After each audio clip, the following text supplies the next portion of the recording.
ridiculous amount of charms. But I'm looking for my toasted pumpkin seed. Aha, there they are.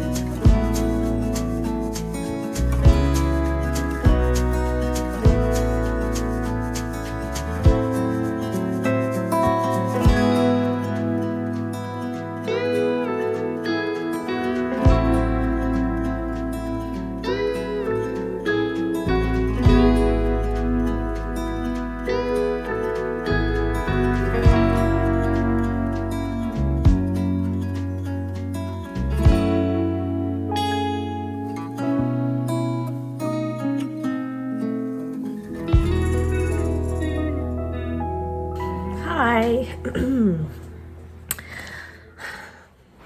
I'm a bit under the weather today, so I'm not going to be filming like I was hoping I was going to be filming.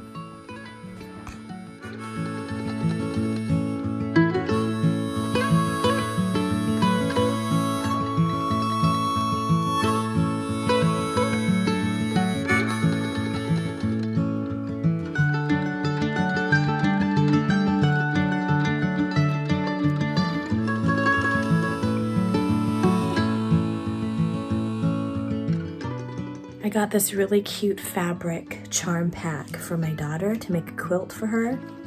Too cute to spook. I was hoping to do that this week, but I'm a bit under the weather. I have a little bit of a sinus thing going on. So I don't feel the best. But I wanted to show you the fabrics. They're really, really cute. Too cute to spook.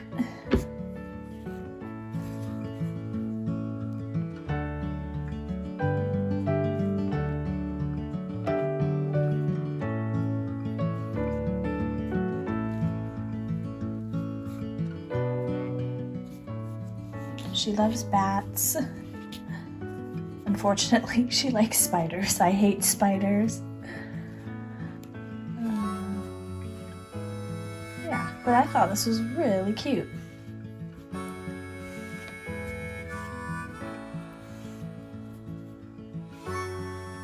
I might get some of this for the border. But first I want to see what it looks like patched up, so I'll need to lay out all the squares and sew them together. Halloween is very soon, so it's not going to be done in time for Halloween. That's okay. That's okay. It's the nice thing about this is it's kind of a fun, I mean, it's, yeah, technically Halloween, but it's still a fun fall project. So yeah, I'm excited to do that. So because I'm sick, I just don't have the energy to do a lot of talking because my throat's a little agitated. I was hoping to show you my finished quilts that I have. Some of the quilts I don't have anymore because I gave them away as gifts, but I'm just not up to doing that. But I did film it last week, hoping to get it into last week's Vlogtober, but it would have made the video too long, so I cut it out of there. So instead of refilming it, I'm just going to show you what I already filmed last week. So I hope that's okay. I'm gonna go get some tea and I'm gonna go hop in bed and maybe work on a project or something because I'm out of breath and I'm exhausted. Anyways, so yeah. Finally finished my ghost sweater. I kept it in this adorable bag. This is by Stitching the High Notes. Joanna of Stitching the High Notes. I got this last year. Isn't that super cute? It's a nice big bag. But it has my ghost in there. And I finished the sleeves. I just need to weave it in.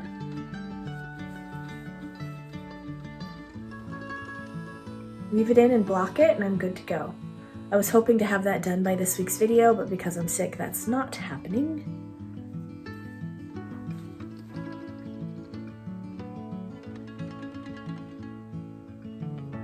I'm really happy with it. It fits great. I'm really happy with the fit. The sleeves I changed a little bit, like I took how she said to taper it, but I spread out the tapers a little differently, and I did both sleeves at the same time. And then I would do like 5 rows, try it on, continue, 5 rows, try it on, decrease if I needed to, and kind of spread it out that way so it tapered to match my arm shape. and that worked out really well. It was kind of annoying, you know, every 5 rounds having to try it on, but it was worth it. I'm not really up to trying it on right now, but it is so cute, so stinking cute. I love it. Do finished quilts. Now there's a lot of quilts that I made that I gave away and gifted, so I don't really have a lot of quilts that are finished for me. I have 1, 2, 3, 4. One I'm not keeping. This is just a scrappy wall hanging. I would never hang it on the wall. It's over on my blanket rack, but this is made out of Heather Bailey fabric, and it's just the tiniest blanket. Like, it's even too small for a baby blanket. See if I can...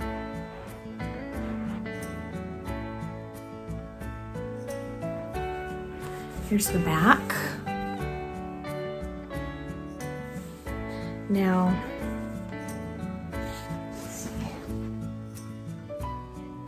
Okay, so this was a fun quilt because this was my own design, and technically it's not a design, it's a wing it quilt where I just took a scrap, sewed a scrap next to each other, sewed another scrap on top of each other, and so on and so on and so on, and then had multiple scrappy blocks, and then sewed those scraps together, and then squared it off, and then added another strip. It's just like a wonky, oh, I guess you'd say improv quilt.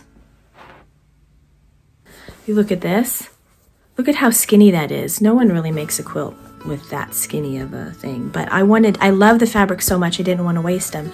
So it's just like, hey, I'll sew these together, and then it just kind of blends in. Okay, this was my first official ever quilt. I've never gone to a long arm quilter. I've always done it with my machine. And this was my first one. My first quilt top, my first backing, my first binding, my first sewing, my first machine quilting. Freehand. My first freehand quilting, or whatever you want to call it. But I'm really proud of it.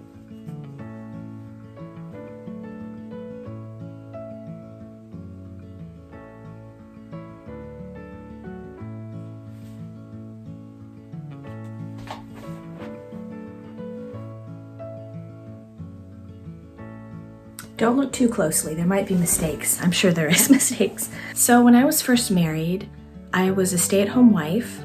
I didn't really have a lot to do. And I was having health issues, so I couldn't work. And I started looking at, I think it might have been Pinterest. Oh goodness, this was 15 years ago. Was Pinterest still around? No, it might have been just before Pinterest. Anyways, it doesn't matter. I researched different crafts and I fell in love with crochet and quilting, and that's where my fabric addiction began. And that's when I started collecting fabrics. Some I used, some I didn't. So this was my first quilt, which I already said. But yeah, what it is, see, I think this was before charm packs. So what I did was I cut out squares, and then I cut them in diagonal, and then sewed the triangles together. And as you can see, this was before I knew how to iron the seams, so the points would mesh together. So you can see, it's not super terrible, but the corners, the corners do not line up. That one's pretty good. Anyway, so that was my very first quilt. I remember making it in our very first little apartment on my ironing board. And if you look and you fold it, you can tell it's not square. It's not perfectly square. It doesn't fold straight. But it's just for decoration and a lap quilt.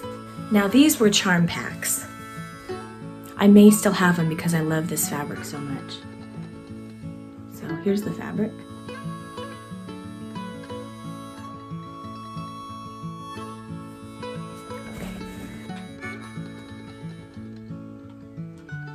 Okay. here's the backing. I did another backing where I used a scrap of fabric. Oh, I love this fabric so much. I still have some of it. I think I already said that. Yeah. So this was just charm packs sewn together. If you want to do a first time quilt, get a charm pack and just do a patchwork. The trick to the patchwork is because it's hard to not get the corners matched up. But if you iron, so you take a strip and you iron the back seams this way, and then you take the next strip and you iron the back seams this way. When you put them together, the backs, I'll have to do a video on it, but the backs will interlock and it'll help you with your points, and then you can pin it, and then when you sew, that's very helpful for getting your points to match up. I started to get really picky about matching it up. Not too much, because people don't really notice it. Except my aunt did. She saw it and she's like, oh, and the points are together. She's not a quilter, but she appreciates detail. I get the detail from my mother. So much so, I've had to, let's just say I'm a recovering perfectionist. Being a perfectionist, yeah, it gets things done really nicely, but it's so stressful, and it's really not worth the mental health to be a perfectionist. And I know that firsthand. Okay, so that's it. Oh no, there's one more. Here's a Mary Inglebright quilt that I did, and I'm planning on selling this one, hopefully. I think I'm gonna wash it to make it to get that crinkly look.